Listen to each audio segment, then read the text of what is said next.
On a cold winter night, a woman stands outside the home she once called hers, watching through the window as her husband celebrates with someone else. Laughing, smiling, living the life they were supposed to share.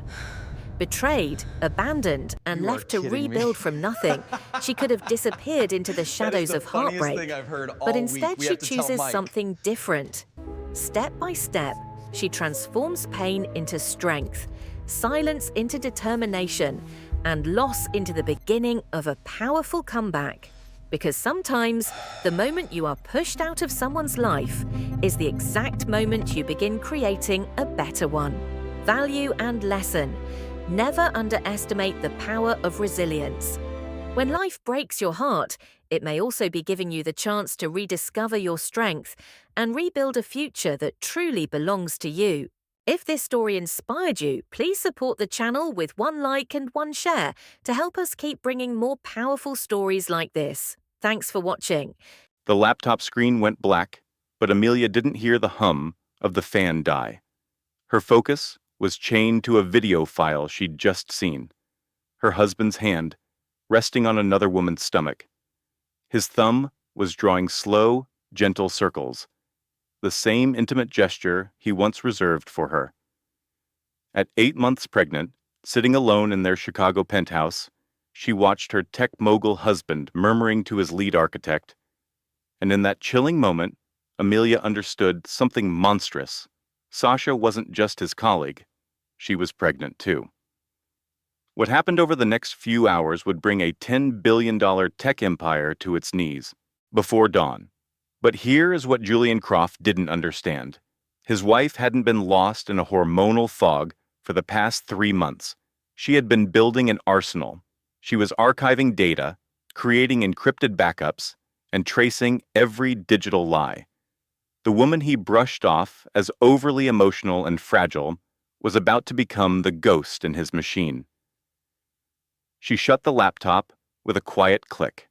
There were no frantic calls, no accusations, no warning at all. By sunrise, Julian Croft would lose everything: his company, his patents, his reputation, and his freedom. This is the story of how a woman's quiet diligence became the most devastating weapon of all. The lesson and value this story imparts is a reminder that silence is often the sound of strategy. Sometimes, the most overlooked people are orchestrating the most significant takedowns. Your value is never defined by another person's betrayal. It's defined by the strength you discover when they think you have none left. The meaning behind this narrative: every woman who has ever felt like a ghost in her own home will recognize herself in Amelia. Every person who has been manipulated, gaslit, or made to feel paranoid for trusting their own gut will see their fight validated in these words. This story is proof that you are never too shattered to rebuild. You are never too adrift to find your way back to shore. And your voice, no matter how long it has been silenced, can eventually roar. The truest victory is not destroying an enemy, it's reconstructing yourself. The reflection on the dark laptop screen showed a stranger's face the moment Amelia realized the truth. The silence in the penthouse was absolute, broken only by the distant wail of a city siren that seemed to scream for her. 500 feet below, Chicago's lights glittered, oblivious. Amelia felt a million miles away from them. Her eyes were locked on the shared cloud drive, on a hidden folder she had discovered minutes earlier, on Julian, on his hand, on Sasha's body. Their penthouse on the Magnificent Mile was a minimalist masterpiece of glass and steel filled with $10 million worth of smart technology. Art installations, curated by Amelia herself, hung on walls that now felt like a cage. This was the nerve center of Nexus Dynamics, the jewel of Chicago's tech scene, and on a video file saved to its server, her husband was caressing his pregnant mistress. She counted the seconds of the clip. 1, 2, 3. His thumb drew that familiar, soothing circle. Sasha laughed at something he murmured, a genuine, unguarded sound. Amelia knew that laugh. It was the one Julian used when he was truly captivated, truly present. He hadn't laughed with Amelia like that in years. A notification popped up on her screen, a calendar reminder from the home's AI. It was a digital ghost, continuing its routine. It didn't see her. Nobody did. The world outside, the city below, had already moved on, already forgotten the pregnant woman whose world had just ended. The soft cashmere of Amelia's lounge dress stretched over her belly. 32 weeks, 8 months of carrying Julian Croft's son. She laid a hand over the curve of her womb, and the baby gave a powerful kick, as if he sensed the shift in the world. She picked up her phone, unlocked it, stared at the blank screen, locked it, unlocked it again. What could she even do? Send him a screenshot? A link to the video? Ask him to explain why his hand was on his lead, AI architect, as if she were his everything? She locked the phone. No app on that device could fix this. Beatrice Croft's voice echoed in her memory. Julian's mother navigated the world of high-stakes venture capital like a battleship, imposing, silent, and leaving a wake of destruction. Her words from their last lunch at the club wrapped around Amelia like icy fingers. "Smile, my dear," Beatrice had said, her voice smooth as silk but strong as steel. "People believe what they see. Did you notice that?"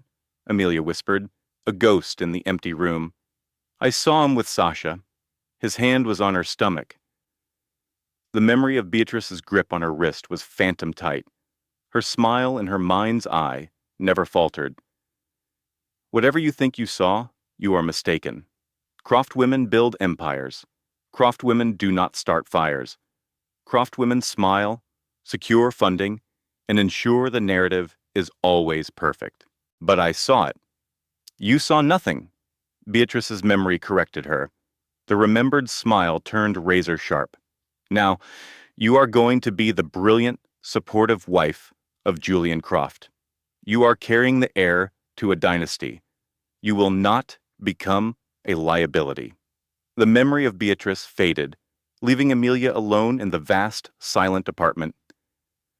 She moved through the living room, a phantom in her own home. She passed Julian's awards, gleaming on a shelf. She passed photos of them, smiling from better days. She passed the mayor, a governor, a senator, all faces from a life that wasn't hers anymore. None of them could see her now. She was Julian's wife, Julian's pregnant wife, a beautiful accessory in the grand design of his extraordinary life. She found her phone and dialed Clara, her sister, the one person in her life who had never been blinded by Julian's charisma, a privacy lawyer who understood the dark side of data. Her sister's voice was sharp, awake even after midnight. "Amelia, you sound like you've seen a ghost." Clara paused, her tone shifting instantly. "What did he do?" "I need to get out of here." "What did he do?" "I just need to leave. Right now, Clara." Clara didn't press. She didn't demand details. She simply said, "Don't move. I'm sending a car, not a ride share. It will be there in 5 minutes. Be ready." Amelia turned toward the door. The long hallway of the penthouse seemed to stretch into an infinite, dark tunnel. Each step felt like wading through quicksand, through the ruins of the life she thought she had. To get to the elevator, she had to pass Julian's home office. He was still in there, on a late-night call, his voice energized. He was laughing, touching, but through a screen. His hand had moved to Sasha's lower back in the video. Protective, claiming her, the way he used to touch Amelia before she became a part of the background. Amelia slipped past the open door. She was close enough to smell the coffee brewing on his desk, close enough to hear him say, "Sasha, you're a genius." He didn't look up. He didn't sense his pregnant wife walking past, just feet away. He didn't see her at all. God, I was so blind, Amelia thought. The clues had all been there. The late-night coding sessions, the encrypted phone, the way he'd stopped asking about her day. She saw every red flag and chose to call it a parade. She reached the door. The private elevator opened silently. The cold, sterile air of the hallway rushed in. It felt like breaking the surface of water after being held under for too long.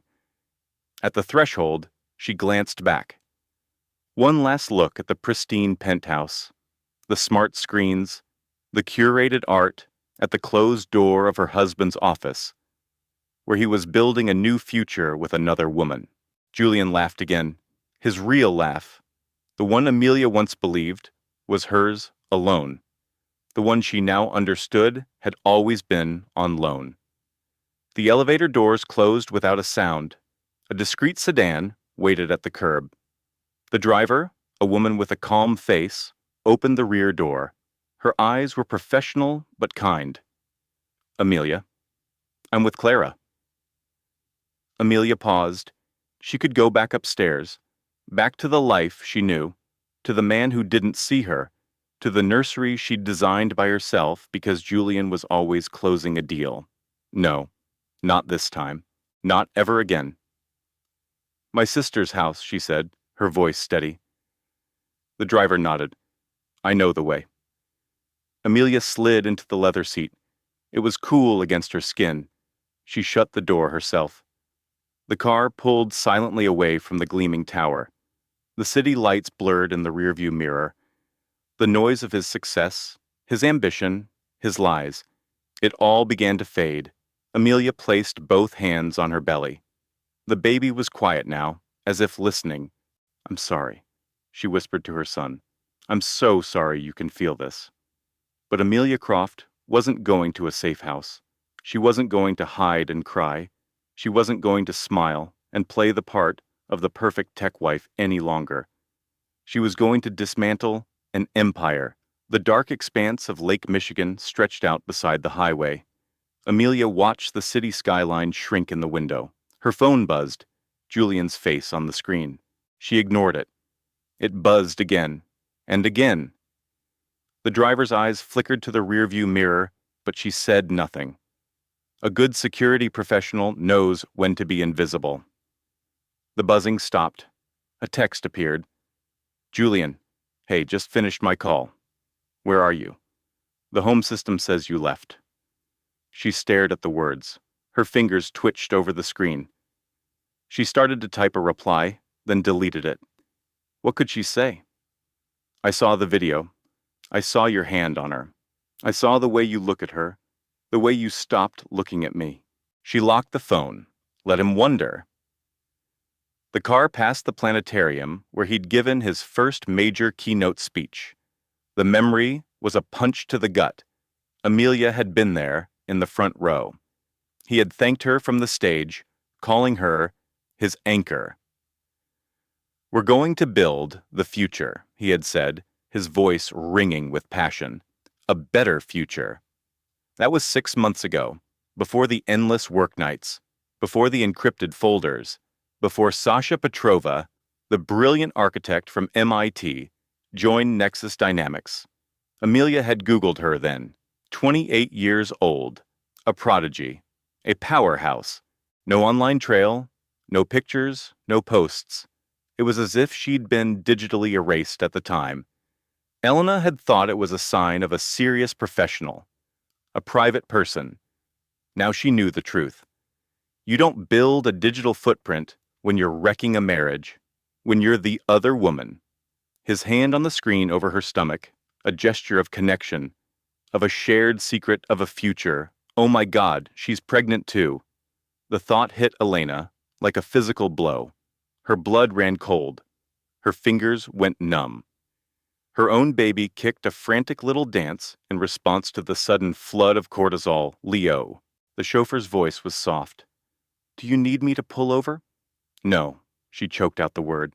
"Just drive." She made herself take a slow breath in through her nose and out through her mouth, just like the instructor in the hypnobirthing class had shown her the class she'd gone to by herself, because Julian had a late-night lab crisis. Another text lit up her phone. "Julian, are you all right? You should have said, You were feeling sick. The nerve. The absolute gall. He hadn't spoken 2 words to her all evening, hadn't asked how her appointment went, hadn't even mentioned the nursery. He hadn't done a single thing a husband and father-to-be should do, and now he was feigning concern. She remembered all the nights she'd laid awake, listening for his car in the driveway, smelling the faint chemical scent on his lab coats, telling herself it was nothing, that she was being paranoid, that pregnancy hormones made you crazy, and that she should just be grateful for the perfect life he'd given her. The prenuptial agreement. She'd found it a month ago in his home office, tucked away inside a biometric safe. He'd told her it only stored old research data, but Julian never misinformed anyone. He simply withheld access. She'd bypassed the fingerprint scanner, a trick her locksmith father had taught her for emergencies, a skill she never imagined she'd use against her own husband. The prenup was 70 pages of dense legalese and financial clauses, but one article had jumped out at her. Article 15, the Fidelity Clause. In the event of proven marital infidelity by either party, the non-offending party shall be entitled to 75% of all assets accrued during the marriage, overriding all other financial stipulations. Outlined herein, Julian had told her the prenup was a formality, something his investors insisted upon. He had said it would never come into play because he would never betray her. She had believed him. She had signed it without a second thought. She had trusted the man who whispered about forever and placed a 7-carat emerald-cut diamond on her finger. I was so foolish, so desperate for a family, that I ignored every red flag waving in my face. Elena opened a secure folder on her tablet. It was labeled Contingency. Inside were the files she had been compiling for weeks, encrypted data logs from his company's servers, copies of wire transfers to unknown entities' records, of expenses for a private condo in the Seaport District, a place she'd never even seen. She hadn't been losing her mind for the past few months. She had been building an arsenal after finding the prenup she had called Arthur Vance Teddy to her godfather, the lawyer who had executed her father's will, the man who had drafted the initial charter for Julian's company years before they'd met. She'd asked him hypothetical questions about marital agreements, about fidelity clauses, about what might happen if a wife found out her tech mogul husband was a cheat. Arthur's hypothetical replies had been chillingly precise. Another text from Julian, I'm getting seriously worried. Pick up the phone. She typed a reply and actually sent it this time. Elena, I'm fine, just needed some space to think. It wasn't a lie, but it wasn't the truth either. It was carefully crafted ambiguity. His answer was, instant Julian. Come home, we have the foundation dinner tomorrow. The dinner. The photo opportunity, the power couple, presenting a united front, donating $10 million to gene therapy research, while one of them was secretly embezzling from the very cause they claimed to champion. Because that was the other thing Elena had uncovered. The crime that made his affair feel like a misdemeanor.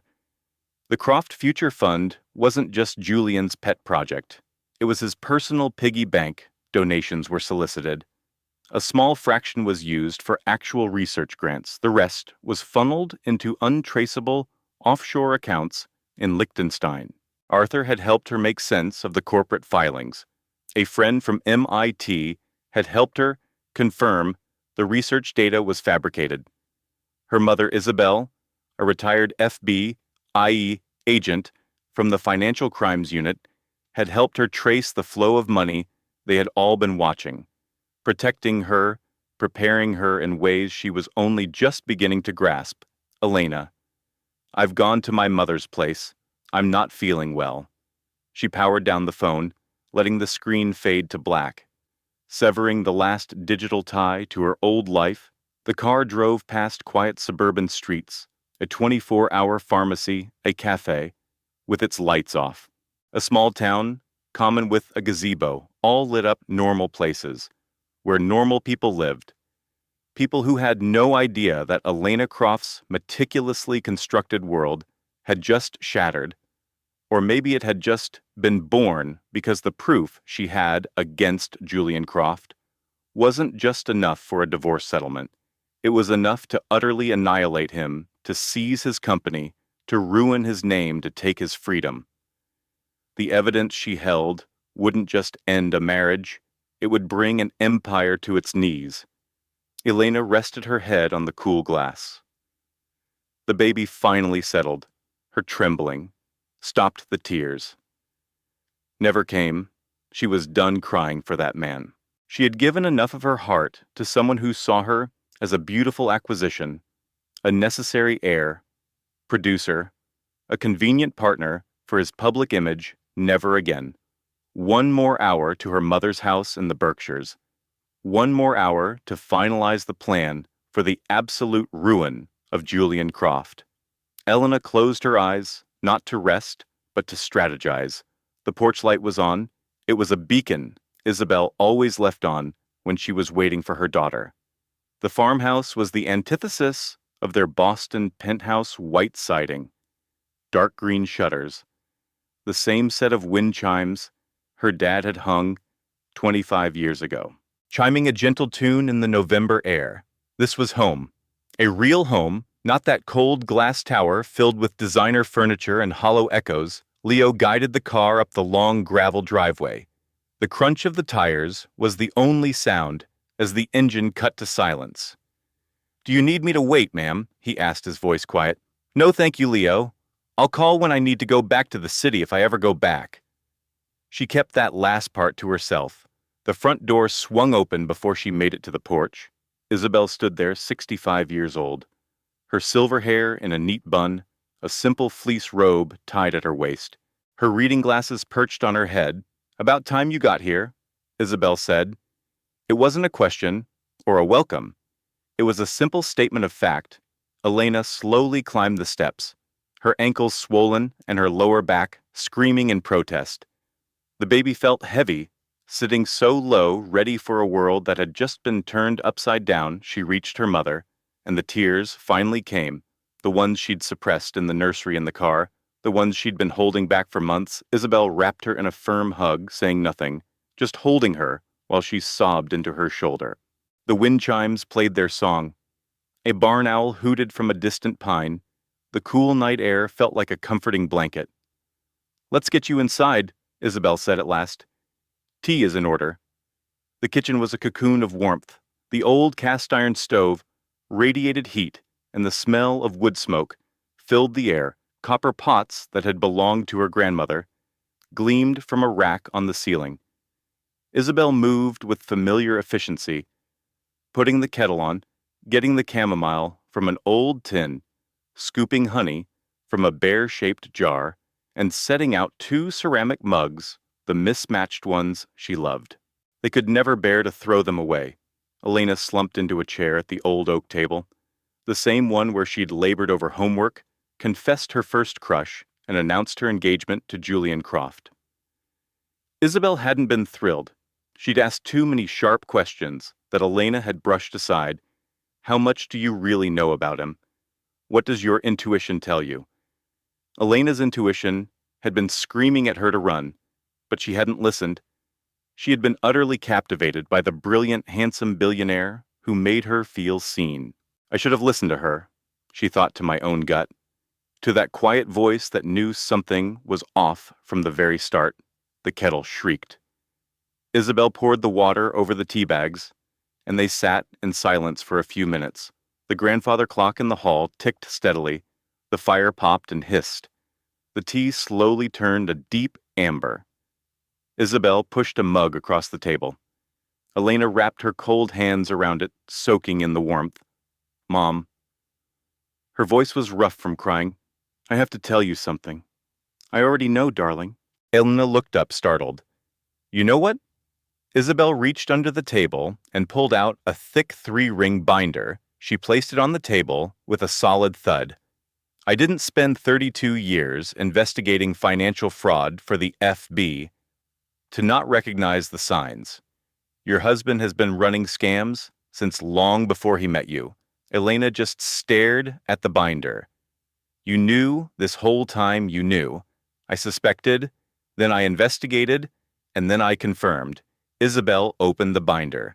It was filled with spreadsheets, account statements, and incorporation documents. The Croft Future Fund has moved over $30 million to offshore shell companies. In the last 2 years, alone that big gala, you just went to 80% of the pledges made tonight will be sitting in an account in the Bahamas. By the end of the week, the typed numbers and charts swam in front of Elena's eyes. She had known about the fraud, and pieces had assembled her own puzzle, but seeing her mother's exhaustive investigation made it terrifyingly real. Why didn't you tell me, she whispered, because you had to find it on your own? Isabel's voice was soft but unyielding. Otherwise, you never would have believed he was capable of it. Or you would be defending him, telling me I'm crazy, insisting I'm just being paranoid about the pregnancy. Alara couldn't form a reply. She would have.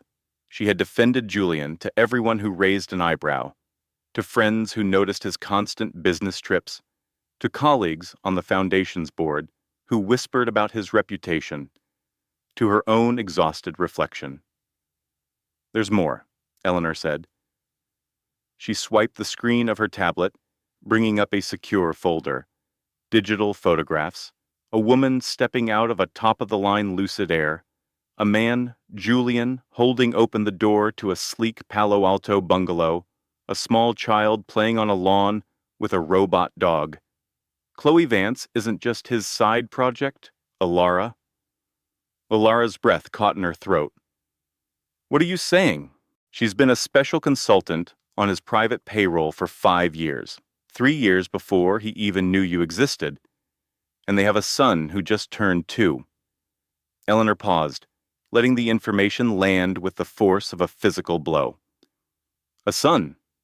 Julian visits them every other weekend, when he tells you he's at those off-site strategy sessions in Napa. The world seemed to tilt. The expensive smartphone slipped from Alara's hand, clattering onto the marble countertop. She barely felt it. A child. Julian had a child. A whole other life. A secret startup family running in parallel to the one he was building with her. No. The word was a desperate automatic reflex. No, that's impossible. He wouldn't do that. We have a DNA confirmation. Eleanor's tone was clipped and professional, the same one she used when breaking a major story. I had a contact pull some strings a few months back.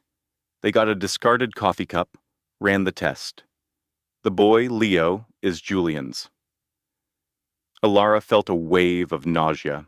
She wrapped her arms protectively around her stomach, around the baby she believed would be Julian's first. His legacy, the start of their real family.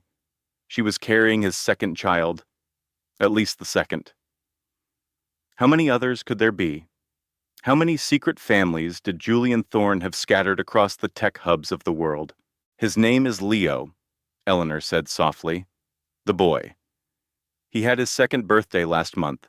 Julian bought him a custom-built coding playset, spent the entire day at Chloe's house assembling it with him. Last month. Alara had been 7 months pregnant. Last month, Julian had told her he was giving the keynote speech at a tech summit in Austin. She had watched the live stream he sent. It was a deep fake. She had believed him. She had always believed him.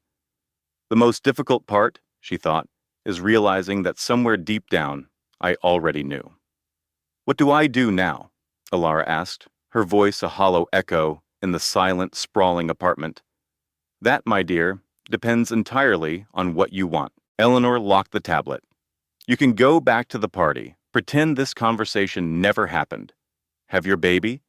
Be the perfect Mrs. Julian Thorne, until he decides to upgrade you for a newer, more efficient model. Or, Eleanor's eyes hardened, or you can fight. You can use every piece of data on this tablet and everything you've been gathering to utterly dismantle him. Take his fortune, take his company, take his reputation. Alara stared at her mother, the woman who had single-handedly raised her after her father's death, who had worked as an investigative journalist for 30 years, who had taught her how to spot a doctored photo and read a balance sheet, and to never, ever trust a man who kept his servers encrypted from his wife. There's something else, Alara said, her voice finding a new strength. Something I found that you might not have. The public disgrace clause. You found that? Sophia called me last week, after you asked her all those questions about ether dynamics. Eleanor almost smiled. The clause in the primary venture capital agreement. Any executive board member whose personal conduct brings the company into severe public disrepute, risking shareholder value, can be forcibly divested of their shares. Julian's father put it in after the IPO to curb his son's more reckless impulses. Julian has no idea it exists.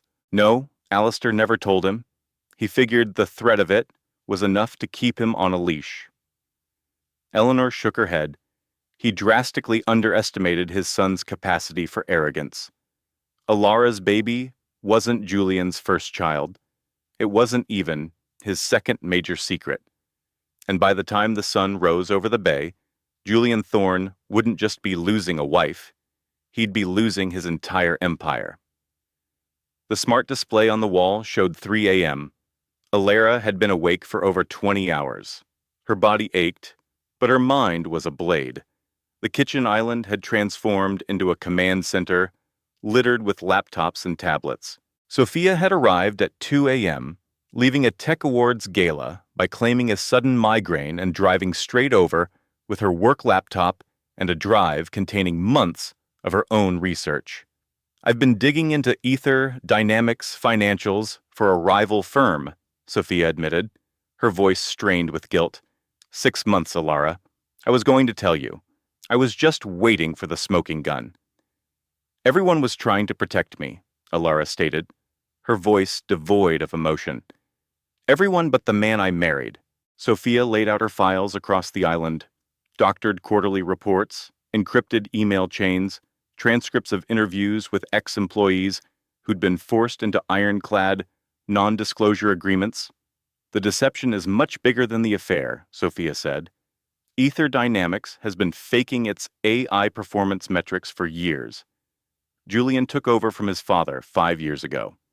Since then, the company has fraudulently secured at least $75 million in funding. Most of it was funneled to offshore accounts, some to Chloe's consulting firm, some to cover up a massive data breach they never disclosed.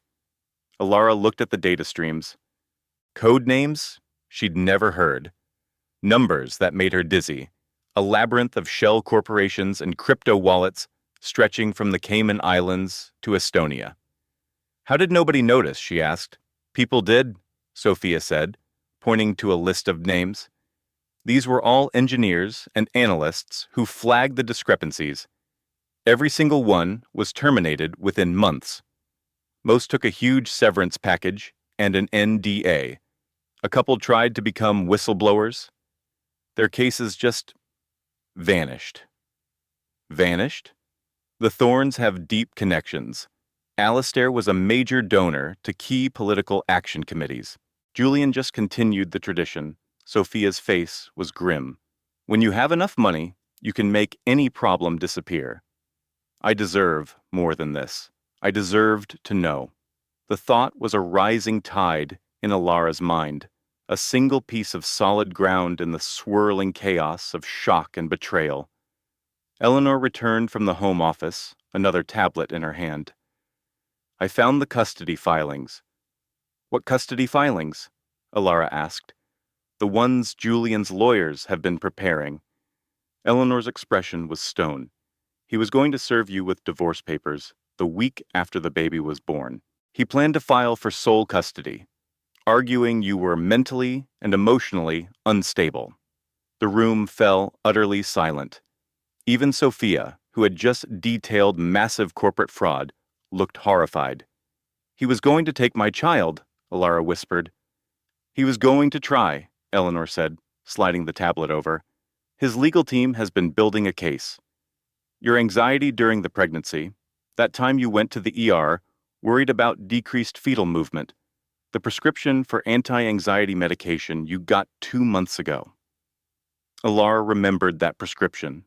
She'd been having panic attacks, waking up at 4 in the morning, her heart racing. Julian had insisted she see someone, recommending a therapist friend of his, a friend who was clearly feeding every session note directly to his attorneys. It was a setup, she said, the realization dawning. The whole thing, he never wanted me. He just wanted an heir from a respectable family, someone who looked good at fundraisers and was too disconnected from his world to ever challenge him. And someone without the resources to put up a real fight, Sophia added. Your mother is successful, but she doesn't have Julian Thorne money. He probably assumed you'd take a settlement and vanish. He assumed wrong. Alara picked up her phone, opened a secure folder, and began scrolling through months of data. I have location tracking data showing him in Palo Alto when he claimed to be in Singapore. I have screen recordings of him lying about meetings. I have digital receipts for jewelry and a down payment on a house that certainly wasn't for us.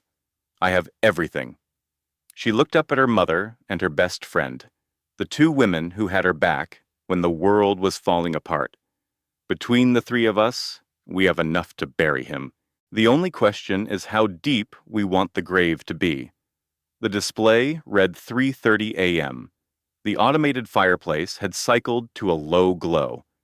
Outside, the first gray light began to touch the San Francisco skyline. Alara's phone, which she'd switched back on an hour ago, began to vibrate incessantly. 16 missed calls from Julian, 12 voicemails, 27 texts, their tone shifting from feigned concern to irritation to overt threats. Play the voicemails, Sophia urged. Let's document his state of mind. Alara set the phone on the counter and hit speaker. The first message began. Alara, where are you? Your mother said you just left the gala. Call me. Annoyed, but trying to sound calm, the second message. I don't like being made to look like a fool, Alara. That foundation event was important. Your vanishing act was noticed. The irritation was cracking through the calm facade. The fifth message. This is absurd. You're having another one of your spirals. Whatever you think you know, you're mistaken. Classic dismissiveness, the tone he always adopted when she dared to question him. The eighth message, if you don't answer your phone, I'm going to assume you're having a panic attack.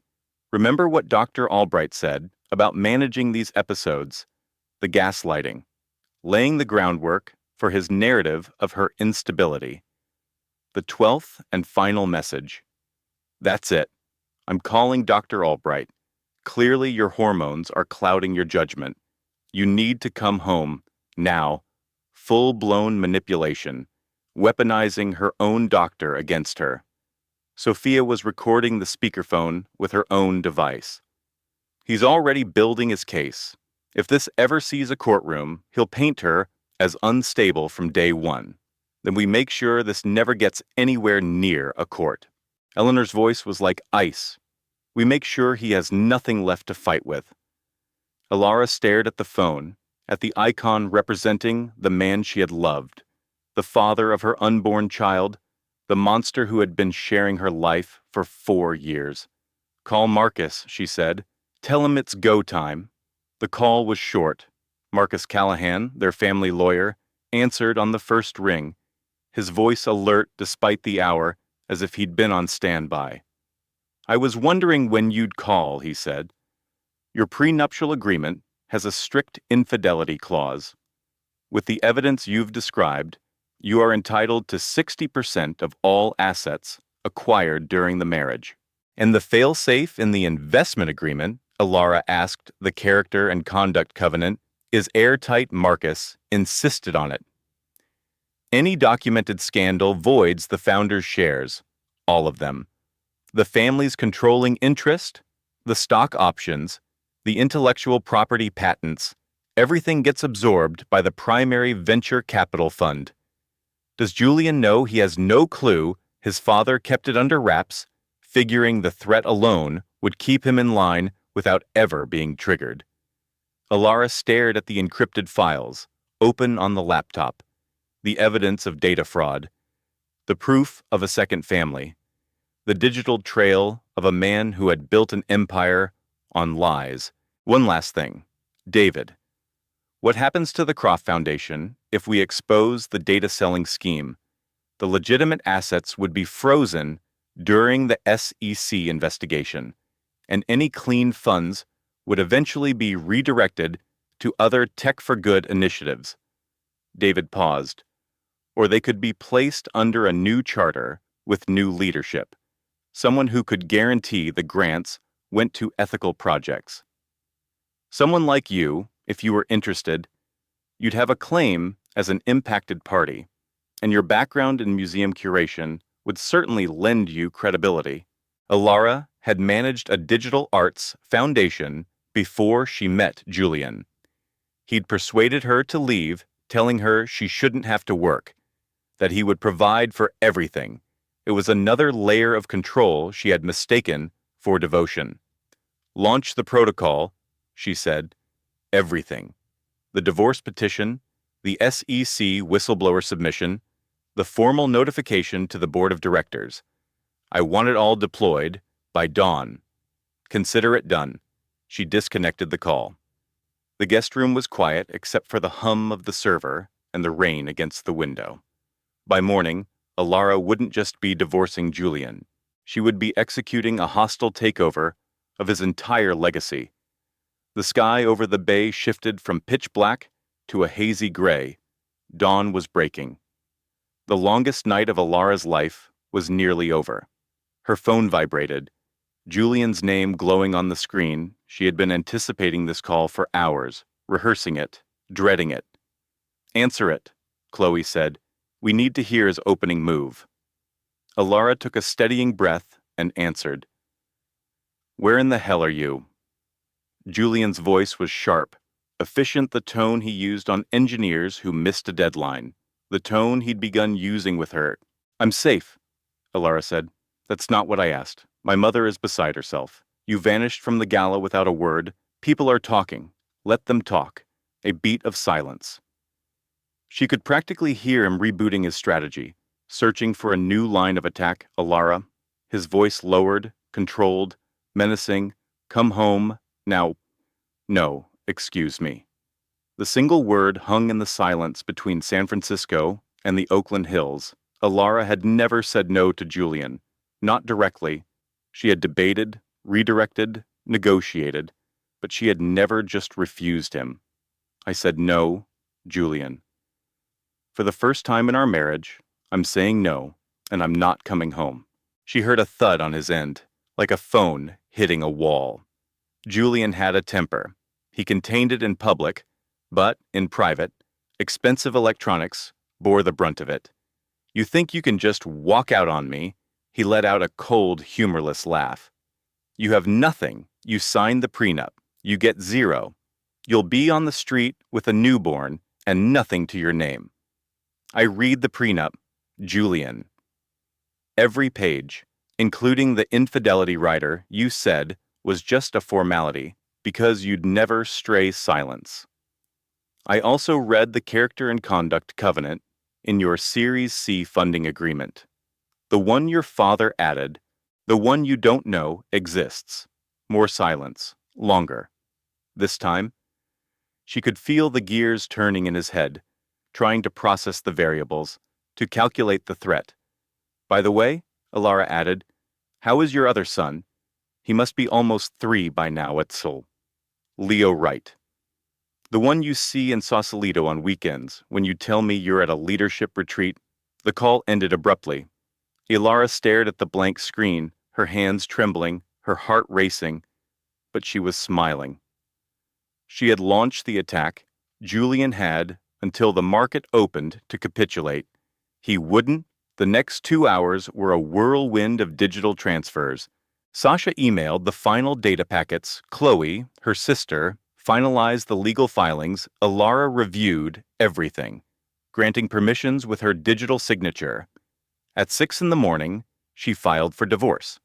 The documents landed in the inboxes of Julian's attorney, the company's board members, and the SEC's anonymous tip portal at 6:30. Her phone buzzed again. Not Julian. This time, it was his father. Marcus Croft's voice was like ice. "What do you think you are doing?" "Good morning, Marcus. I imagine Julian briefed you on our call. You are making a catastrophic error. You have no concept of who you're up against. I know exactly who I'm up against. A tech dynasty built on stolen data. A husband who maintained a shadow family while pretending to be a doting father-to-be. A patriarch who values share price over basic human decency. You will regret this. I will personally see to it. You'll personally see to what? Sue me, threaten me, have me declared an unfit mother." Alara's voice was clear and strong. "I have a dead man's switch tied to every crime your family has committed. For the last 5 years, server logs, audio recordings from the office, sworn affidavits from former employees. If anything happens to me or my child, it all goes live. Every tech blog, every major news network, every regulatory body in the country. Silence. Your son isn't just losing a wife, Marcus. He's losing his company, his reputation, and his freedom. The only variable left is whether you intend to go down with him." She hung up before he could reply. Chloe looked at her, a glimmer of awe in her eyes. "I've never seen you like this. I've never been this furious before." Alara sank onto the couch, suddenly drained, suddenly realizing she'd been awake for nearly 24 hours. Or maybe I have been. Maybe I've been furious for years and just refused to acknowledge it. Chloe brought her a fresh cup of tea, setting it on the coffee table and squeezing her shoulder. "The anger is a good sign," Chloe said. "It means you're finally fighting for yourself." But even as she said it, Alara felt the anger shifting, transforming into something deeper. The rage was just the surface layer. Beneath it was grief, a profound sense of loss for the future she had believed in. She had loved Julian, despite it all, despite the tiny inconsistencies and late-night work sessions and gut feelings she had ignored. She had loved the man she thought he was, the brilliant disruptor he played so well. But that man was a fabrication. She was mourning an avatar. At 7 in the morning, a black Tesla pulled into Chloe's driveway. Alara watched from the window as 3 people in expensive, business-casual attire got out. The kind of lawyers Julian sent to handle delicate corporate negotiations. They approached the front door, polished and confident, ready to manage the situation and bring a difficult asset back in line. They had absolutely no idea what they were about to encounter. Alara opened the door herself, 8 months pregnant, wearing a faded Cal sweatshirt and yoga pants, her hair unbrushed, her eyes puffy from a sleepless night. She had never felt more in command of her life. "Mrs. Croft," the lead lawyer, cool and detached. "Your husband has asked that you return home immediately. He is prepared to forgive this unfortunate lapse in judgment. Forgive." Alara nearly laughed. "I don't need his forgiveness. He also wants to inform you that if you proceed with any legal action, he will be forced to have you declared unfit." The hormonal imbalances of the pregnancy, the erratic behavior, leaving a major industry event without any notice. He has associates who will attest to your current instability. Then he should know that I have a cybersecurity analyst, a Pulitzer-winning journalist, and the corporate attorney who drafted his company's founding charter on my side. He should also know that I've already deployed the assets. The lawyer blinked. Deployed what everything? Alara smiled. The divorce papers, complete with proof of infidelity, a formal whistleblower, complaint to the SEC regarding the data selling scheme, and a very thorough email to his father invoking the character and conduct covenant. The 3 lawyers glanced at each other, a silent wave of panic passing between them. Mr. Croft would like to begin negotiations, the lead lawyer said, his voice now cautious. There's nothing to negotiate. The program is already running. She closed the door on their stunned faces. Through the window, she watched them hurry back to their car, making frantic calls. The Tesla didn't leave. They were awaiting new orders. Julian had until sunrise to surrender. The sun was now fully up. The real negotiations were about to start. The lawyers approached the door 3 more times, each offer texted in advance, larger than the last 20 million, then 30, then $50 million to make this all disappear. Alara refused every time you could take the money, Chloe said. They were in the living room, which was now Command Central, covered in laptops and documents. $50 million is enough to vanish and live well anywhere. It's not about the money. Ilara stood by the window, watching the lawyers pace on the sidewalk, their desperation palpable. It's about consequences. Consequences are expensive, Chloe noted, and exhausting. And a lot of the time, they never even arrive. Then I will bankrupt myself trying. The financial news channel was on, and Chloe turned up the volume. A reporter was talking about unexpected trading activity surrounding Croft Analytics stock. Sources are telling us that trading was halted pre-market this morning. There are unconfirmed rumors of a pending SEC inquiry, though the company and its regulators have so far declined to comment. It was happening. The first hairline fracture in the empire. Alan Park called at 9:30, the chief financial officer of Croft Analytics. A man. Alara had made small talk with at dozens of company events, perpetually anxious, always seeming to check over his shoulder, Alara. His voice was a hushed, nervous whisper. I need to talk to you. How did you get this number? I've had it for 2 years, since the company holiday party. He hesitated. I tried to warn you, back then, about the secondary servers, about what Julian was really selling. You didn't hear me. She remembered that party, remembered Alan hovering nearby, starting sentences that trailed off into nothing. She had assumed he was just socially awkward. I'm hearing you now, she said. I have the original server images. Everything Julian tried to wipe, every transaction he tried to bury, I've kept a private backup for 3 years. His voice cracked with a mix of terror and relief. I had to stay, I reasoned, to try and mitigate the damage from within, to shield the junior developers who had no idea their work was being built on a lie. But it just spiraled further out of control. Why are you telling me all this now? Because you're the only one who has the power to actually make him stop. David took a shaky breath. And because you were always decent to me at those company galas, when everyone else treated me like furniture. You asked about my son.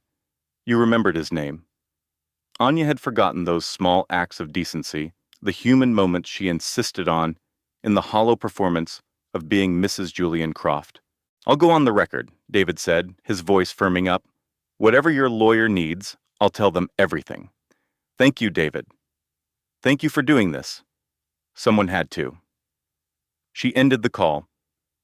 Rachel, her lawyer, was already scribbling on a legal pad.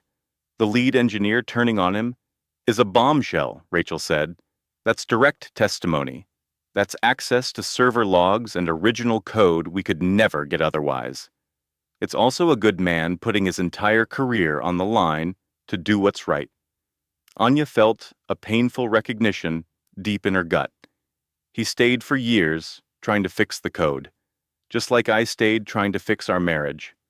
We were both debugging a program written by the same monster. The intercom buzzed, making Anya jump. More couriers, more settlement offers, more attempts to purchase her silence. But it wasn't a bike messenger on the lobby camera. It was Isabel Croft. Julian's mother stood on the rain-slicked pavement below, a picture of Seattle tech royalty in a severe minimalist trench coat, carrying a sleek leather portfolio. Leo stepped in front of Anya. I really don't think she should come up. I'm not here to make things worse. Isabel's voice, tinny through the speaker, was different, thinner, more vulnerable than Anya had ever heard. I'm here because I want to help. Anya moved past her brother. Why would you ever help me? Isabel's steely composure faltered, just for a second, just long enough for Anya to see the profound weariness underneath. Because my grandchild deserves a life that isn't built on lies. Because I have spent 40 years cleaning up the messes of Croftmen, and I am done. Because I know where the data is buried, and it's time someone brought it into the light. She held up a small metallic object, a hardware wallet, heavy with secrets, internal emails, the original, unaltered data sets, wire transfers to shell corporations. Everything Marcus has been hiding for decades. Isabel's hand was trembling. I married into this world when I was 22 years old. I've been a silent partner in their schemes ever since. Perhaps this is how I begin to atone. Anya took the device. Why now? Why not 5 years ago? Because 5 years ago, I was still terrified of Marcus, of losing my standing in this city, of becoming irrelevant. Isabel's eyes were glassy with unshed tears. But my grandson is about to be born, and I will not allow him to be raised in the same toxic culture that corrupted my own son. It was the most brutally honest thing Anya had ever heard her say.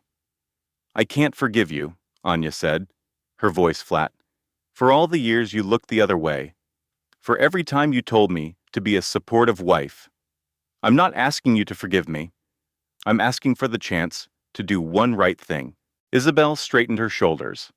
Anything you need, whatever it takes to burn that company to the ground, I will provide it, even if it costs me everything too.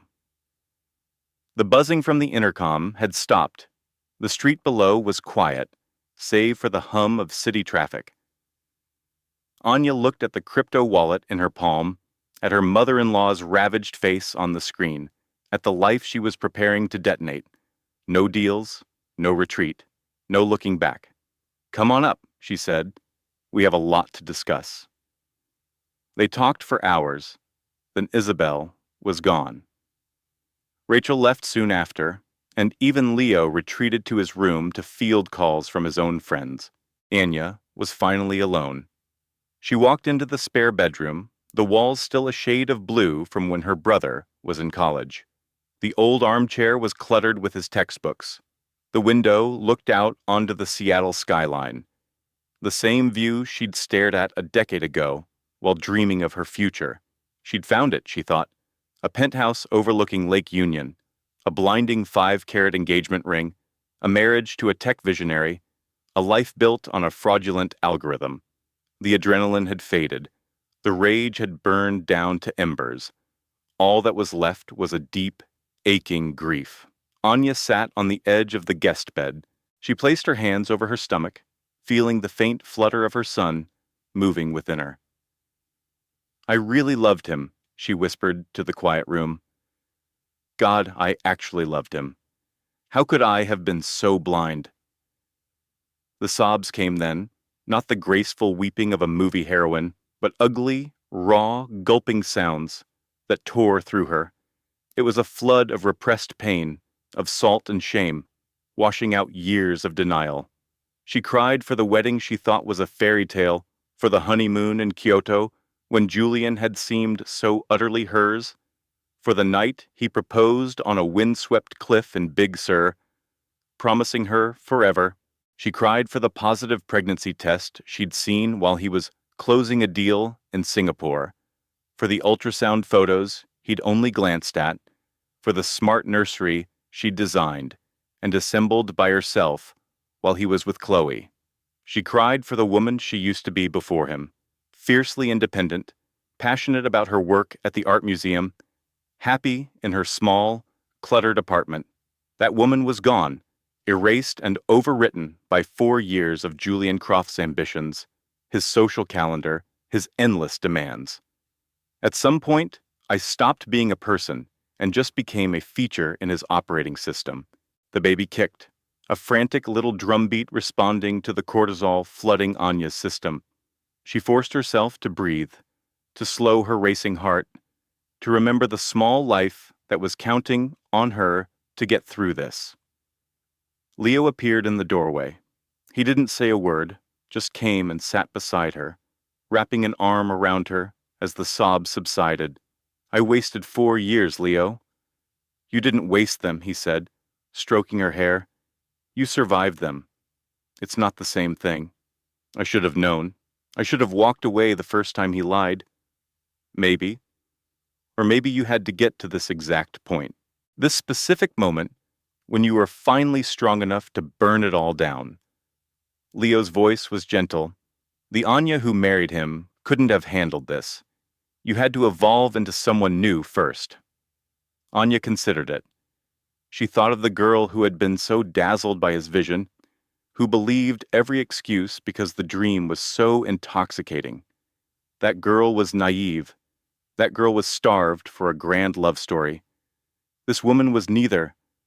"I'm so scared," Anya confessed, "of what happens now, of raising this baby by myself, of being the woman who torched Seattle's golden boy." "Good. Fear means you know what's on the line." Leo pulled back to look her in the eye. "But you're not by yourself. You've got me. You have Rachel. You have David. And now, God help us, you even have Isabel. What if I lose? What if you win?" Anya had no answer for that. She hadn't dared to let herself think about winning, about a future that wasn't defined by this fight. "Go take a shower," Leo said softly. "Put on some real clothes. I'll order some food. Then we figure out the next move." He left, and Anya sat in the silence for a moment longer. She was gathering her strength, preparing for the battle ahead. The shower was scalding, the steam a welcome burn. She stood under the spray until her skin was flushed, until the last of the tears were gone, until she felt scrubbed clean for the first time in a very long time. She dressed in clothes from a box Leo had kept for her, an old faded t-shirt from her favorite band that barely stretched over her bump, and a pair of worn leggings. She looked at her reflection. She didn't know this woman with the haunted eyes, but maybe that was for the best. She had spent 4 years becoming Mrs. Croft. It was time to remember who Anya was.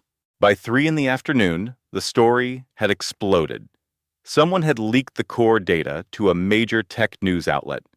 The SEC promptly announced a full-scale investigation into Nexus AI. The company's stock, once the darling of the market, plummeted 15% in under an hour. Board members were issuing denials and resigning. Lawyers were refusing to comment. Anya watched it unfold from Leo's couch. Rachel sat with her, her phone vibrating nonstop. "I didn't leak it," Rachel said, looking stunned. "My plan was to file tomorrow, give Julian just enough rope to hang himself with his own denials." "Then who?" A text message from David provided the answer: Isabel. She chose to save her grandchild instead of her son. Anya just stared at the screen. Her mother-in-law, the woman whose mantra was, "Never show weakness," the woman who had prioritized the Croft legacy over everything for 40 years. In the end, she had chosen flesh and blood over branding. The television showed live footage of the Nexus AI campus. Journalists swarmed the entrance.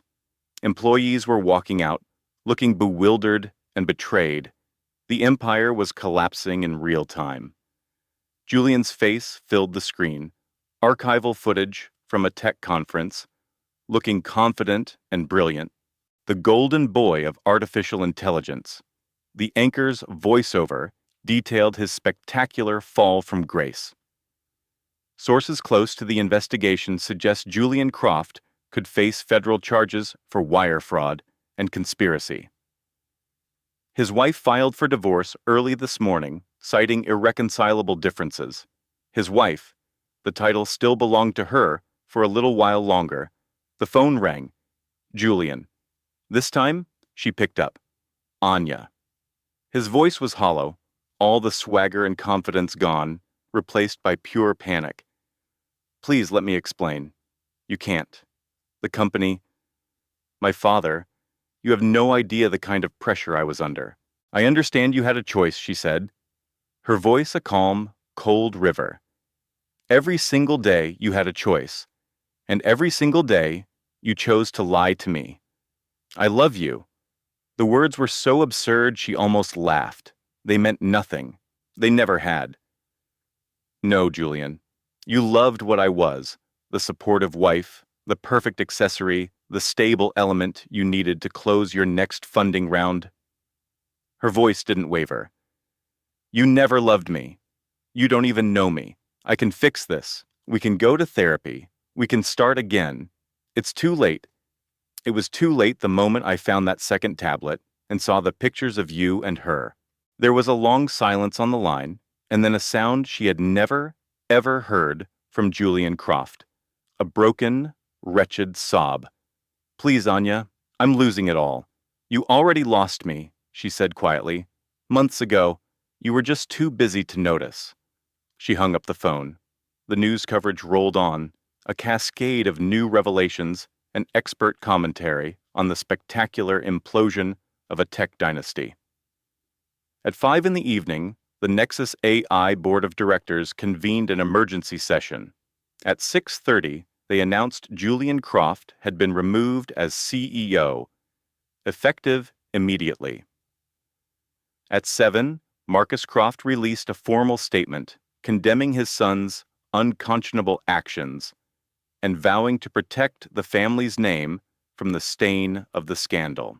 At 8, Marcus arrived with the divorce decree. They're not fighting it, he said, his voice calm. You get 70% of the shared assets as per the nuptial agreement, full custody of the child, and Julian gets no contact pending a court-ordered psychiatric assessment. The penthouse in San Francisco, the cabin at Lake Tahoe, and full control of the philanthropic fund are yours. Amelia scanned the pages. It was everything she had demanded, everything she had earned through months of hell. Julian forfeits his inheritance under the character clause, Marcus added. The Vance family trustees made it official this morning. He's effectively broke, aside from whatever crypto he stashed away, and those digital wallets are frozen while the DOJ investigates the wire fraud. He'll be lucky to find a lawyer who takes IOUs. Amelia signed the documents with a steady hand. Her best friend, Sophia, opened a bottle of chilled kombucha. They didn't clink glasses. There was nothing to celebrate, only the finality of an ending, the quiet closing of a door, so another could creak open. Ben Carter's expose went live at 9 p.m. The entire investigation, the shadow family, the investment fraud, the psychological abuse, was all laid bare in crisp, damning prose.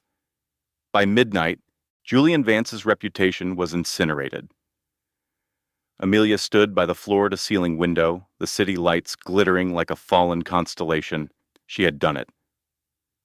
She had faced down a tech billionaire and his dynasty, a family that had been silencing critics and evading justice for decades. She placed both hands on her swollen belly, and her son kicked. It's done now, she whispered. He can never hurt us again. But even as the words left her lips, she knew it wasn't entirely true. The legal fallout would drag on for months, maybe years. There would be grueling depositions, court appearances, and custody hearings. Julian would fight. His father, a retired venture capitalist, would bankroll any appeal possible. The Vance machine, though crippled, would continue its slow, grinding assault. But she held a weapon they could never possess, the unvarnished truth. She had friends who loved her unconditionally.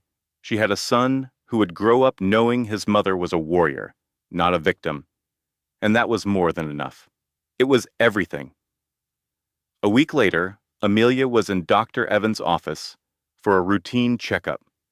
The baby was thriving, strong, and eager to join the world. You have been under an immense amount of stress, Dr. Evans noted gently. How are you really feeling? Better than I have any right to be, Amelia admitted, then paused. Is that strange? Shouldn't I be more heartbroken? There's no right way to grieve, the doctor reassured her, making a note on her tablet. But frankly, you seem more at peace than I've seen you in a year. It was true. The persistent dread that had shadowed her pregnancy had vanished. The sleepless nights, the anxious, racing mind, the gut feeling that something was fundamentally broken. It was all gone. I thought it was just pregnancy hormones, Amelia said. The anxiety, the paranoia. Julian always told me I was being hormonal. You were having a perfectly rational reaction to a deeply irrational environment. Your body understood something was wrong long before you let your mind see it. Amelia thought of all those nights she lay awake, the 4 a.m. doom scrolling, the feigned sleep when Julian came home smelling of a perfume that wasn't hers. Her body had been sounding alarm bells, and she'd kept hitting snooze. Never again. She would trust her intuition from now on. That afternoon, she agreed to a meeting with Chloe Marlowe. Everyone advised against it. Sophia, Marcus, even her own mother, who had a host of complicated opinions about her son-in-law's other woman. But Amelia needed to look into the eyes of the person who had co-authored her husband's fiction. They met at a small cafe in Sausalito. Neutral ground, no press, no prying eyes. Chloe looked older than her 26 years, her expression weary and haunted. Her fingers trembled as she clutched her teacup. I never knew, she said, before Amelia could utter a word. About the investment fraud, about what he was planning to do to you. I thought... She hesitated, regrouping. I thought I was his real life. I thought you were just the business deal. That's what he told you? He told me a story I desperately wanted to believe. Chloe's eyes welled with tears. That you two had no connection, that the marriage was just for show, to please his family, that as soon as the baby was born, he would leave you so we could finally be a proper family. And your son, Leo? The tears spilled down her cheeks. He barely acknowledges him. He sends crypto, he has toys delivered, but he never shows up. He was never really there. Amelia observed the woman sitting opposite her. Not a monster, not a home wrecker, just one more person caught in the vortex of Julian's lies, another soul who had mistaken his performance for love. I'm not going to offer you forgiveness, Amelia stated, her voice even. I can't. You knew he had a wife. You made your choices. Chloe nodded, a gesture of pure acceptance. I know, but I also understand that you were another one of his victims. A different type, but a victim nonetheless. Something in Chloe's posture changed. Perhaps it was relief, or simply the weight of a truth she had long denied. What are your plans now? Amelia asked. My family's in Portland. I'm taking Leo and going home, starting over. Chloe wiped at her eyes. I don't want a penny from him. Not his money, not his name. I just want to be free. Then be free. They did not embrace or promise to keep in touch. Some wounds were too deep for such gestures, but as Amelia drove back across the Golden Gate Bridge, she felt an unexpected lightness. It wasn't forgiveness, but it was a release, a conscious unburdening of the anger she'd carried for someone who was never worth the emotional weight. The penthouse in San Francisco was being prepared for her return. Amelia had hired her own design team, not the one Julian's mother had insisted upon. She was choosing her own art, her own textures, her own story. Are you certain you're ready for this? Sophia asked, as they loaded the last of the boxes into the car. Not at all, but I'm going. Amelia secured the box. The baby arrives in 4 weeks. I need my own space. That place was never your home, honey. I know, but it will be. I'm going to fill it with my own art, my own joy, my own life. I'm going to reclaim it. Sophia pulled her into a long, fierce hug. Two women who had weathered their own storms. Call me for anything. I will. I mean it. Even if it's 3 in the morning and you just need to hear a friendly voice. I know, Saf. I love you. I love you more. Always. The drive back into the city took less than an hour. Amelia watched the rolling hills give way to suburbs, which then climbed into the iconic skyline. It was the same road she had fled down weeks ago, yet everything was transformed. She was leaving her friend's house just as she had arrived, in silence. But this quiet was not born of shock. It was the sound of peace. 3 months later, a different woman stood in the doorway of the Nob Hill penthouse. She held a baby boy named Oliver Mateo Reed. No trace of Vance anywhere in his name. The apartment was unrecognizable. The cold, minimalist surfaces were now covered in warm woods and rich velvets. The sterile, modern art was replaced with vibrant pieces from local galleries. Family photographs were everywhere. Candid, joyful snapshots, not the stiff portraits commissioned for magazines. Amelia carried Oliver to the window. The view of the bay was unchanged, the water stretching out vast and blue, the city humming its ceaseless tune. But her perspective had shifted entirely. She finally saw that the cage had never been locked. She had been her own jailer, and at last she had set herself free. Oliver began to fuss, hungry. Amelia settled into the antique rocking chair her mother had shipped from the coast, the same one her own mother had used with her. 3 generations of women, bound by an unbreakable love.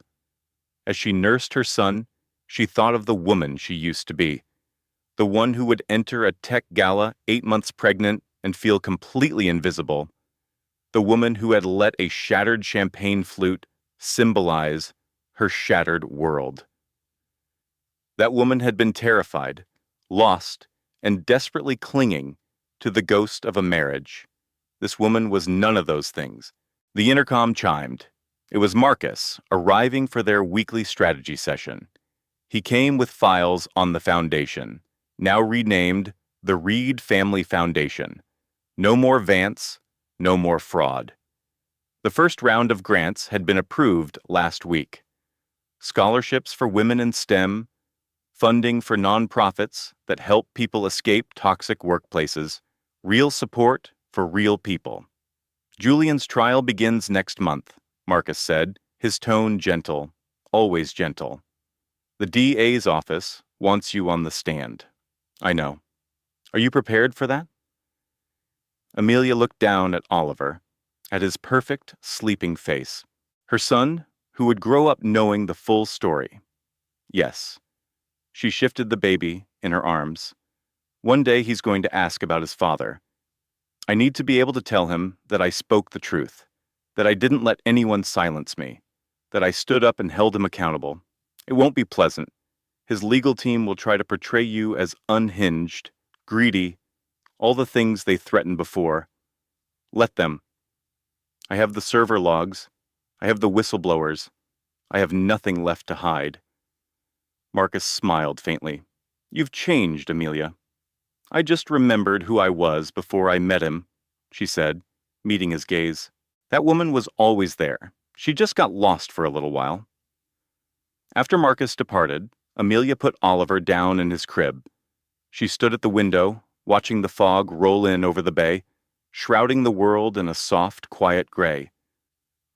Her phone vibrated. A text message from Ben Carter. You might want to see the morning paper. We just won a Pulitzer. The investigation, the digital series that had dismantled the Vance empire, had just received the highest honor in journalism. Another text arrived from a contact on the Ether AI board. It's official. The new board has voted to dissolve the company. Julian's father is facing his own indictment. The empire is officially dead. The patriarch is disgraced. The son is awaiting trial. Everything Julian had ever valued, more than his wife, more than his children, more than common decency, had turned to ash. A final message appeared from an unknown number. Amelia nearly deleted it, but opened it instead. It was from Chloe. Thank you for not destroying me along with him. I'm getting professional help. Leo and I are safe. You gave us that. Amelia set her phone down. She walked into the nursery and stood over Oliver's crib, watching the gentle rise and fall of his chest. She thought about that awful gala, the night her world broke apart, and realized it wasn't an ending. It was a beginning. About the tablet screen that spiderwebbed with cracks, about the silent click of the hotel room door as it closed behind her. She had walked into that tech summit as Julian Croft's pregnant wife, a showpiece. A beautiful footnote to his genius. She walked out as herself, as Alara, as a woman who refused to be deleted. The baby stirred in her arms, her tiny eyes fluttering open, meeting her mother's with a hazy, unfocused gaze. "I'm going to tell you a story one day," Ilara whispered, "about a woman who forgot her own blueprint, who let a man convince her she was just a decoration in the house he built, who nearly lost her foundation completely." Luna let out a tiny yawn, her small fists uncurling. "And I'm going to tell you how she remembered, how she drew up new plans and built a new life from the digital wreckage of the old one." She reached into the bassinet, gently stroking her daughter's cheek. "That woman was your mother, and she needs you to know that you are never too broken to be rebuilt.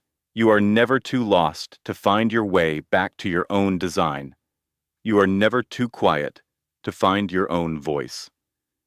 Luna gripped her finger, holding on with surprising strength. "We're going to be all right," Alara said. "We're going to be more than all right. We are going to be foundational."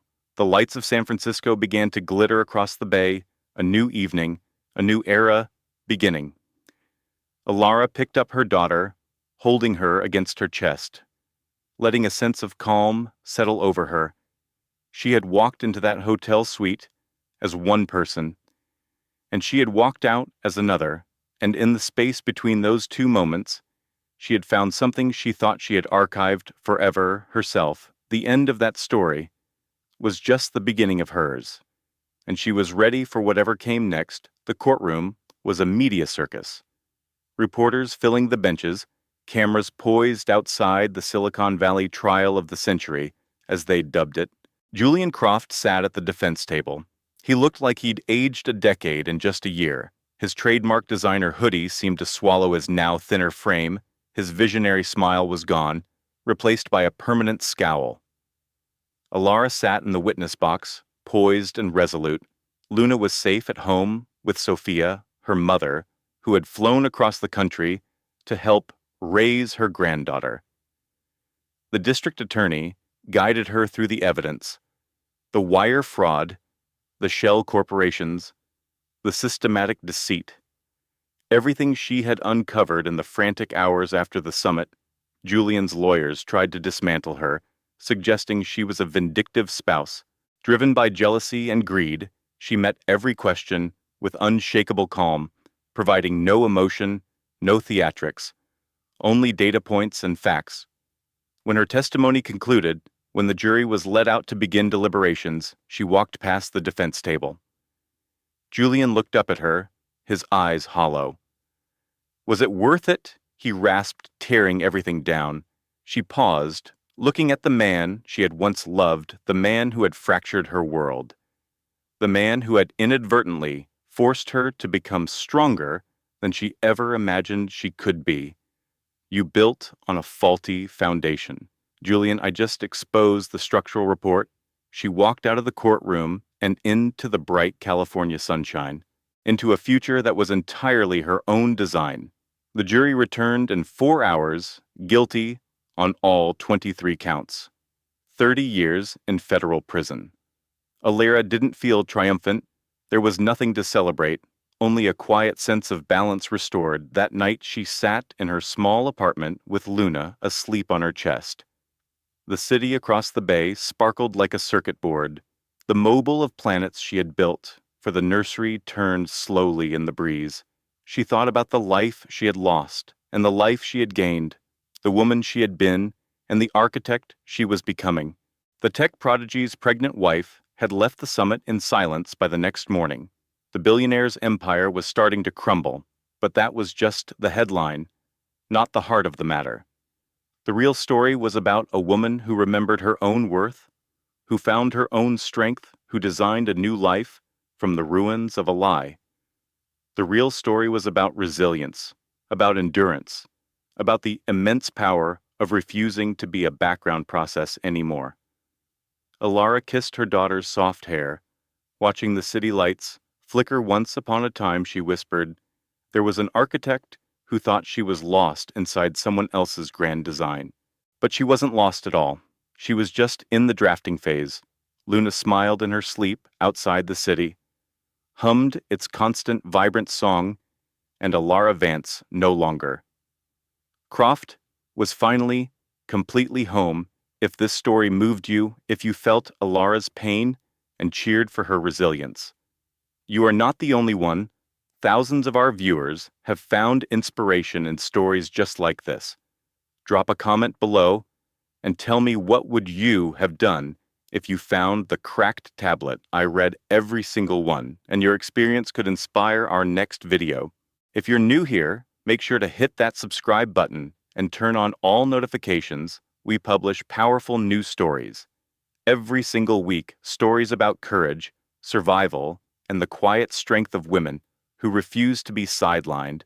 Share this with someone who needs to hear it today, because sometimes a story is the exact blueprint a person needs to start building their own freedom.